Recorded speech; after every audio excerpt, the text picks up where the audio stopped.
গুপ্ত রোগ বা আইনি ভাষায় যেটাকে বলে যে ভেনেরিয়াল ডিজিজ, এই রোগটার কথা হয়তো আপনারা অনেকেই শুনেছেন।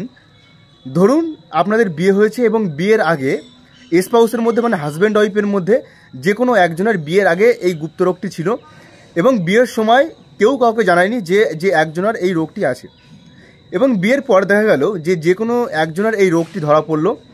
এটাকে যে ভেনেরিয়াল ডিজিজ বা গুপ্ত রোগ বলে, এবং এটা যদি ইনকিউরেবল হয়, মানে ধরুন যে এটা আর কখনোই সারবে না, যদি এটা ইনকিউরেবল হয় যে সারা জীবন এই রোগটা থেকেই যাবে, তাহলে কিন্তু হিন্দু ম্যারেজ অ্যাক্ট সেকশন 13 অনুযায়ী যে ভেনেরিয়াল ডিজিজ যে গ্রাউন্ড, সেই গ্রাউন্ডের উপরে কিন্তু আপনি সেই ওয়াইফকে বা হাজব্যান্ডকে কিন্তু ডিভোর্স দিতে পারেন। এটা ক্লিয়ারলি মেনশন আছে যে হিন্দু ম্যারেজ অ্যাক্ট 1955 সেকশন 13-এ।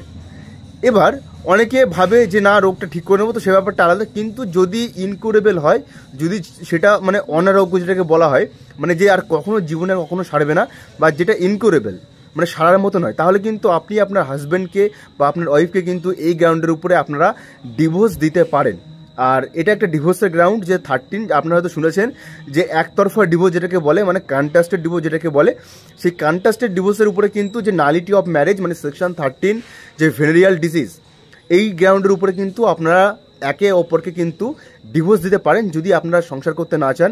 যদি আপনার মনে হয় যে আপনার সেই মানে যে কোনো একজন হাজব্যান্ড হোক বা ওয়াইফ হোক, তার সাথে হয়তো আর জীবন কাটানো যাবে না এই গুপ্ত রোগের বা ভেনেরিয়াল ডিজিজের জন্য, তাহলে কিন্তু আপনারা এই গ্রাউন্ডের উপরে কিন্তু সেই একজনকে কিন্তু আপনারা ডিভোর্স দিতে পারেন। আর এটা আপনাদের অধিকার, আপনারা কিন্তু একতরফা ডিভোর্স একটা ক্লেম করতে পারেন। তো এরকম ভিডিও ভালো লাগলে অবশ্যই কিন্তু আমাকে ফলো করে রাখবে ইনস্টাগ্রাম পেজে এবং ফেসবুক পেজে, এবং যদি ইউটিউব থেকে দেখে থাকেন তাহলে কিন্তু অবশ্যই ইউটিউবে সাবস্ক্রাইব করে পাশে থাকবেন।